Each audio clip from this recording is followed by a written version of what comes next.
everyone. It's Terry Joe, and welcome to Heaven on Earth. Oh, that's going to be my new name for these talks, Heaven on Earth. I actually really like it. So, I'm excited to be sharing with you my beautiful view in my living room. And this is a little, what do you call this light? Can you see it? It's a little laser light. Fun. I love it. Changes colors, but I'm just going to keep it on the blue. Goes up to the ceiling, so I'm just showing you that. And this little view in the corner just makes me so, so happy. So, yeah. So I'm going to have a little talk with you tonight. Sorry I ran a little late. I wanted to start at 9:30, but then a dear friend called and said they just bought a brand new car, and I had to just go over and see it because it was super exciting news. So that's where I just got back from. Congratulations, Ben, on your new car. And I want to talk to you about the wisdom of trauma. I've been absolutely just blown away by this series by Gabor Mate, and it's actually a series put on by Zaya and Maurizio Bonazzo, and they're with science and non-duality, something like that. It's called Sand. They are just a delightful, delightful couple. I've really enjoyed watching them moderate the whole series. It's been going on. Today's day number 6, and tomorrow is the last day.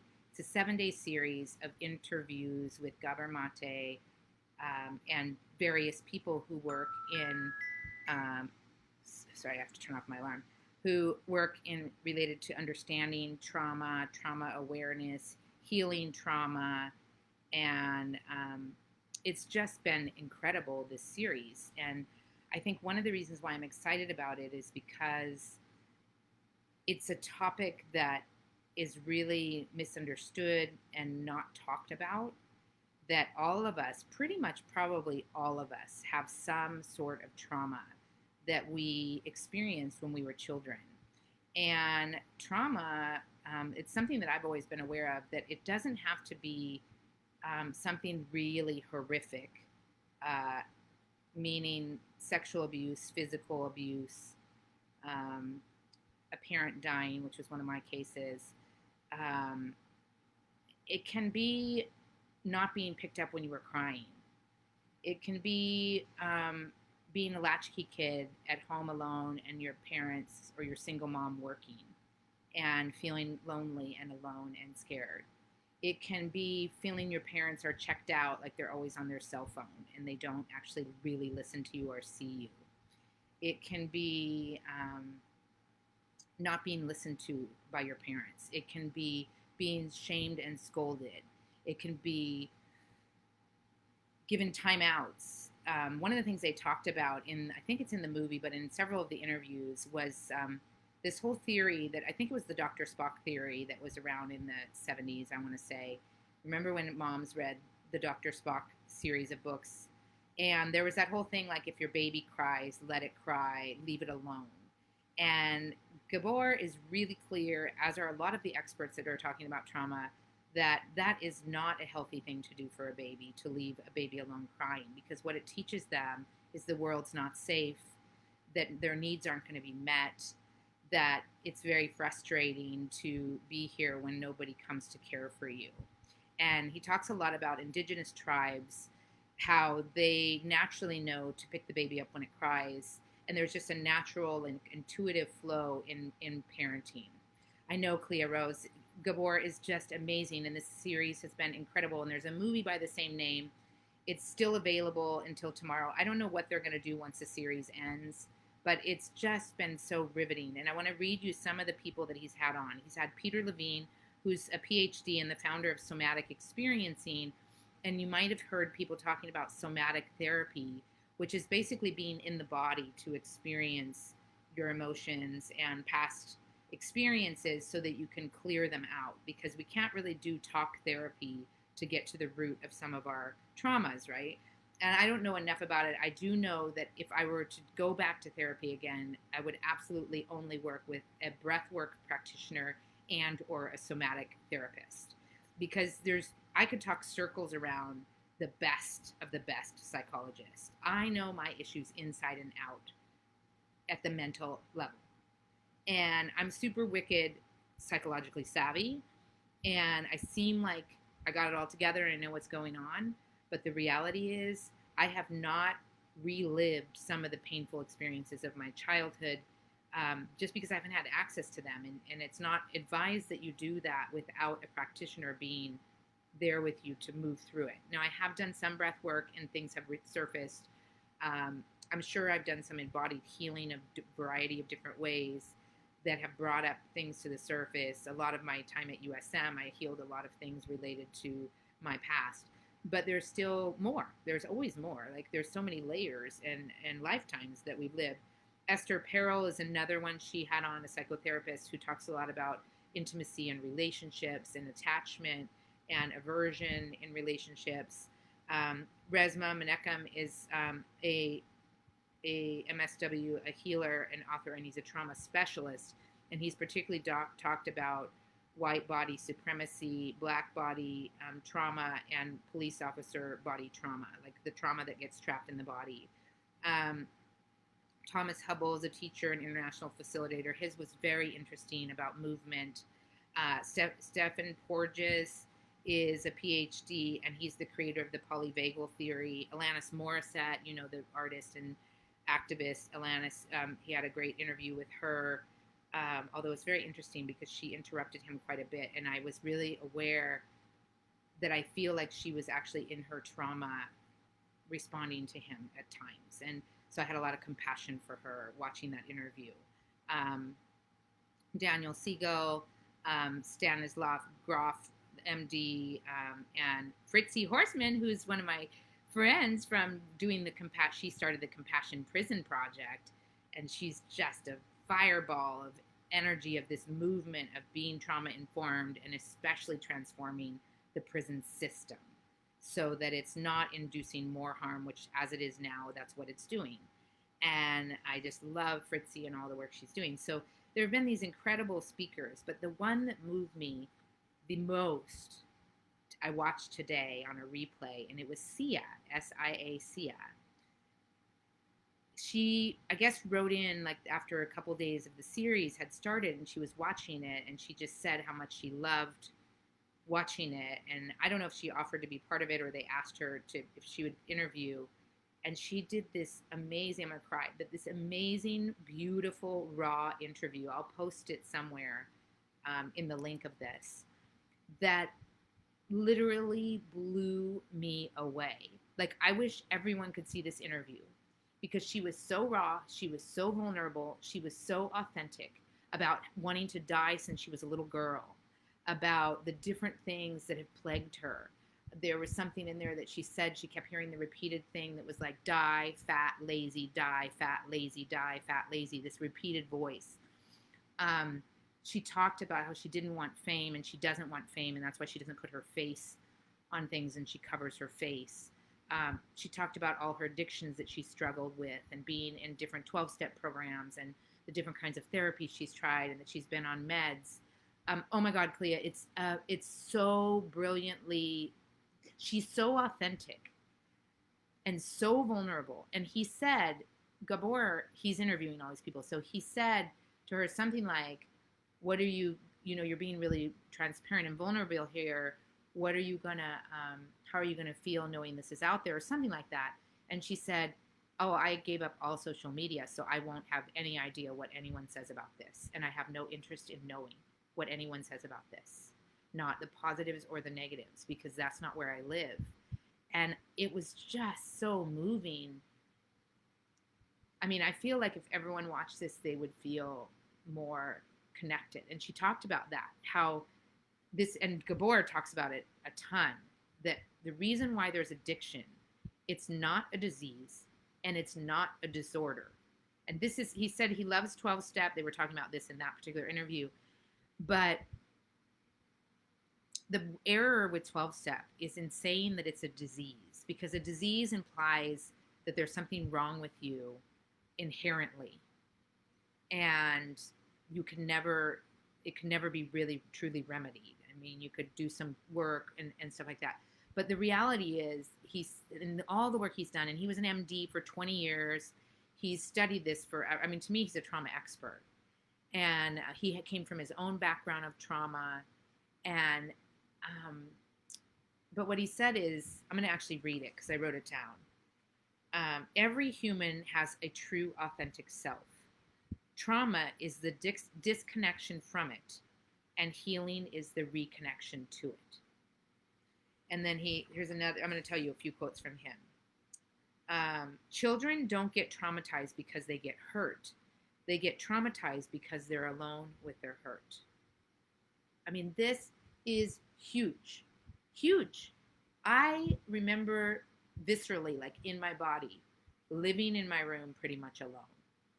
And this was no fault of my parents, my brothers. I had two brothers. They had each other. I felt like they had their own secret life that I was a girl. I couldn't play with them. And I just spent so much time in my room. And luckily I learned to organize my room a lot, and I love to do that. And I learned to create and make things in my room. But there was also a lot of confusion, questions, hurt, and deep loneliness and boredom that came up in my room. Just so much. Like I just sat there feeling like I didn't understand the world. I didn't understand why I was here. I didn't know if it was a safe place. I'm probably tried to ask my parents some of these deeper philosophical questions, but my sense is they probably just were like kind of brushed it off, like, to tide me over. But I never really felt met with my depth or my questioning. And I know there were times when I experienced pain that I felt I had no one to talk to. I mean, even into my teens and 20s, especially if it was something shameful that I was doing. I didn't want to tell anyone because I felt so ashamed. So, and I just think, like, I don't think I'm that different from everyone else. Like, I think a lot of people cried alone in their bedrooms when they were growing up and just cried themselves to sleep at night, not understanding the world. My one of my spiritual mentors and teachers, his name is James, just a beautiful man. He used to always tell me, and it really stuck, if we had conscious parents would explain the world to us, not in a lecture, but in presence. And more than anything, they would be present with us. So when we're in the middle of a painful experience, they would sit with us and hold space with us. Not necessarily telling about themselves, not rushing to fix us, but just sitting with us. Yes, and like Clea said, also just being deeply heard by an adult is powerful. And that's partly because if we had been deeply heard by an adult in our life when we were young and paid attention to, like, eye contact, like, I'm here with you, I'm not going anywhere, I love you. And I know I know my mom did that sometimes, like, I know that was an experience I had sometimes.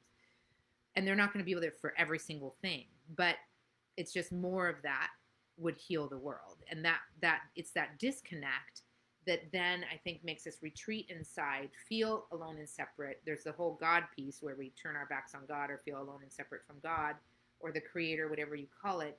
And then that's when we start looking to the outside to fulfill us, right? So we start reaching for academic grades. We reach for art projects to do. We reach for food to comfort us, classes, extra side classes to take, Girl Scouts, programs. And not that those things are inherently wrong. There's nothing wrong with any of those things. But when we start to look for those to fulfill us, I mean, I remember very clearly, probably around the age of 7 or 8, when I figured out that if I had something to look forward to, I wouldn't feel the boredom and the terrifying loneliness that I felt inside. So I would always plan, like, what did I have next coming up that I could look forward to? Was it a party? Was it the summer coming? Was it a trip to Arizona to see my grandmas or my cousins? Was it my birthday? Was it Christmas? I mean, I lived for future celebrations. And then the other thing I did is I filled my time with creative projects, which, if you know me now, I am the same person. So that trauma is still running me, or that fear of boredom and fear of loneliness. There's still a pattern that was laid so strongly when I was 7 or 8 that it's really hard for me to just be in the moment and not do anything, not plan anything, not organize something. I'm working on it. It's a work in progress. So here's another quote by Gabor. Trauma is not the bad things that happen to you, but it is what happens inside of you as a result of what happens to you. So it's not the actual experience, it's where you go inside with it. So let's say, um, this is a real example. My dad promised that he was going to buy us a pool when we were kids. Now, dads say stuff like that, that he was going to buy us a pool. So every once in a while, one of us would bring it up, like, Dad, when are we going to get a pool? When are we going to get a pool? And we lived in a house where there was no way they were going to build a pool, but we didn't know that as kids, and we just thought they were. He was, and so each time there was a little more disappointment. And my dad was meaning well. He liked to see us get excited about the idea that we were going to get a pool, and maybe he thought he one day would get it for us, but it never manifested. And so there was, over time, this like deep disappointment inside that maybe we didn't deserve a pool. Maybe I did something wrong to not get a pool. And this is a light example. Or maybe my dad can't be trusted. Maybe he doesn't mean what he says. So you can see, without the actual explanation, circling back around and renegotiating, then we can make up these stories, and these stories shape patterns in our lives, right? So then imagine if you have something like a divorce, which I had. If you had something like sexual abuse by one of your relatives, which I had. If you had maybe some sort of yelling at you, or criticism of you, which I had from different family members, because that was kind of the thing. That was kind of the way they parented back then. So there's all these things that can contribute to the story making up, because we were alone basically when the things happened to us. And then we're not even talking about things that happen at school, because think of all the things that happen to kids at school that they don't want to come home and tell their parents, because they don't want to upset their parents.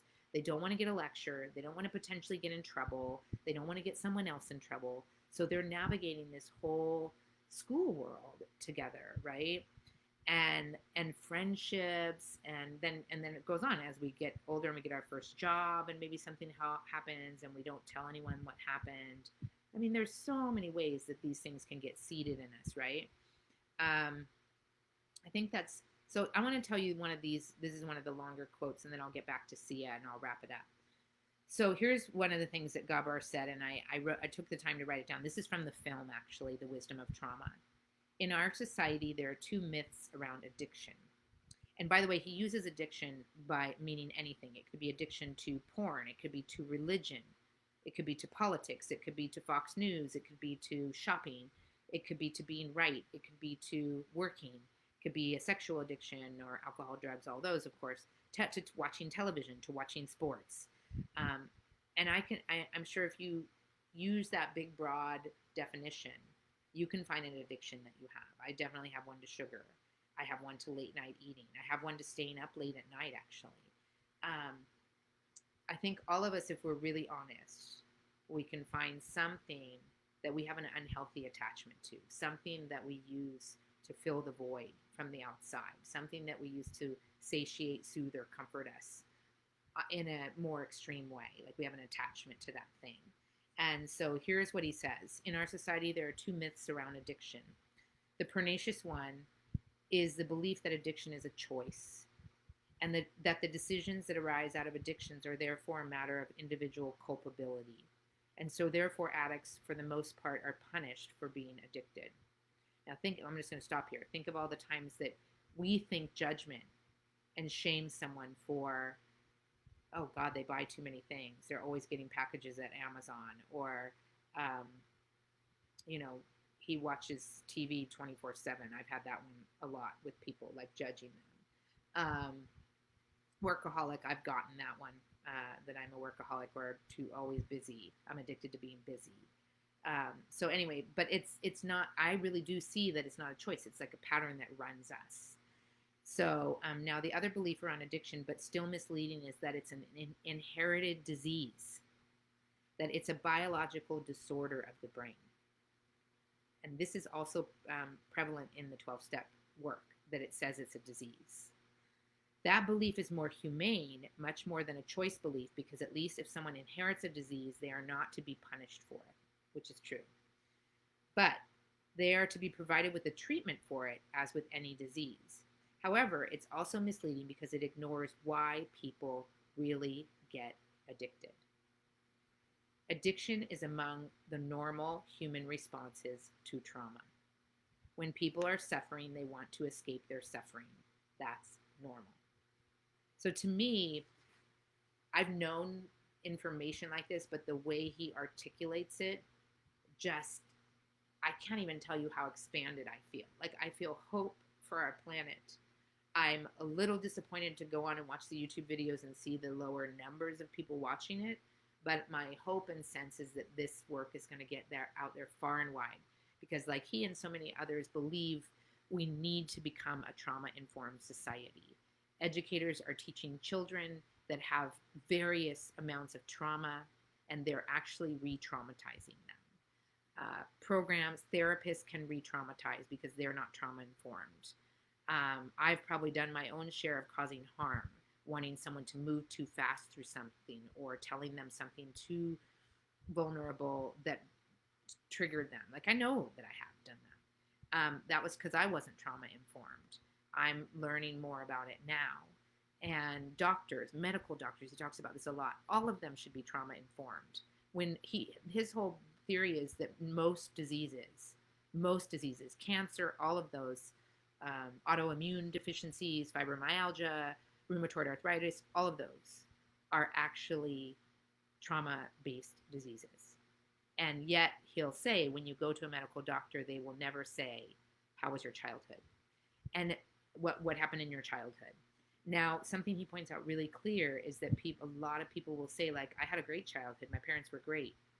And he said it's really important to understand that trauma, like I said, is not necessarily something severe that happened.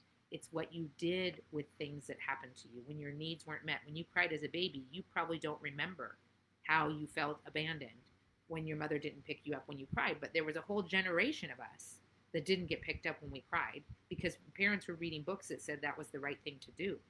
And so they were just trying their best.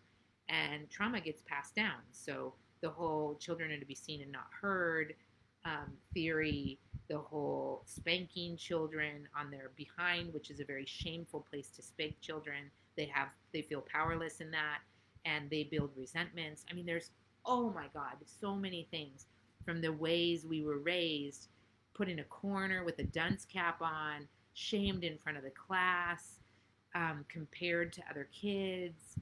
I mean, so many things, and it's not a blame. That's how our parents were raised, and that's how their parents were raised, and that's how their parents were raised. This is the waking up generation, the waking up time of life, and we're waking up to realize, hey, we're on this together. We need to start connecting. We need to start making eye contact. We need to start holding for each other. We need to start saying, I keep looking at myself and not the green dot. It's terrible, I know. We need to, God, it's so hard to stare at a green dot. We need to be loving with each other, compassionate. When we see someone doing stuff, instead of adding our opinion and our judgment and our criticism and our meanness, we need to be like, hey, like, what do you need? How can I support you? You want me to hold for you? Like, you know, what do you want? What would feel supportive to you right now? Instead of, well, when I was your age, blah, blah, blah, you know, going into our stories, which I've done a lot of that.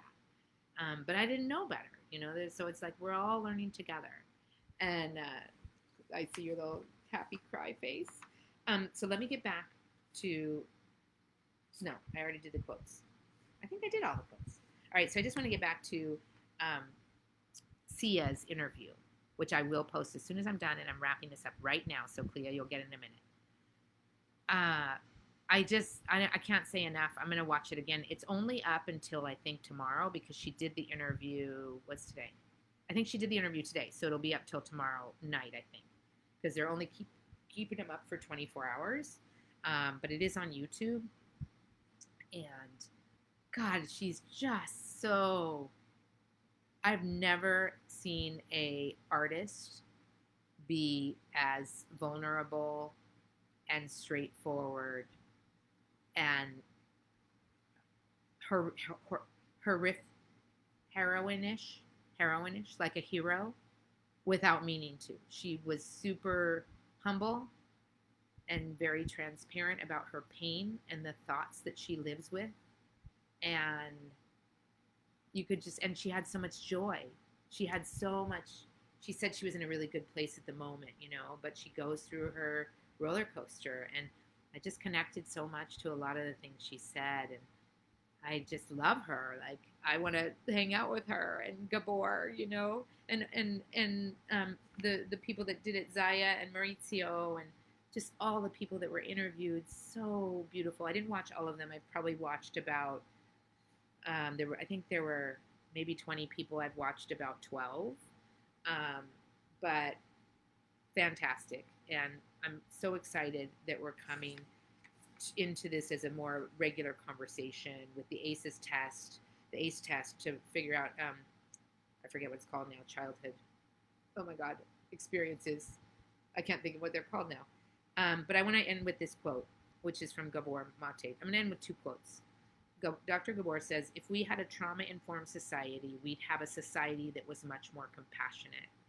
And then this is a quote from Ram Dass, from his teacher, who said to him, the only thing left to a fully realized being is infinite, unbearable compassion. Whew, doesn't that get you? Sia also talked a lot about being sensitive and being one of the sensitive people in the world. And I think at least pretty much everyone I know, like I'm close to, is one of the sensitive beings. And we came to do this work, to reveal how to connect and how to care for each other and how to hold space and how to honor each other and honor pain and allow it to move through the body so it doesn't get stuck in there. So I know this is a little bit of a long interview. Thank you for listening. Sorry I didn't look at the green dot and I kept staring at myself. I'm mesmerized by my little background because it's so magical. Before I go, do you want to see the colors change? I know you do, so we're going to change them just once. I'll change it to my red, and, oh no, that didn't work. Oh, nice, huh? Anyway, all right, I love you all, and many blessings to you. Be good and kind to yourself, and I'll post the link in a minute.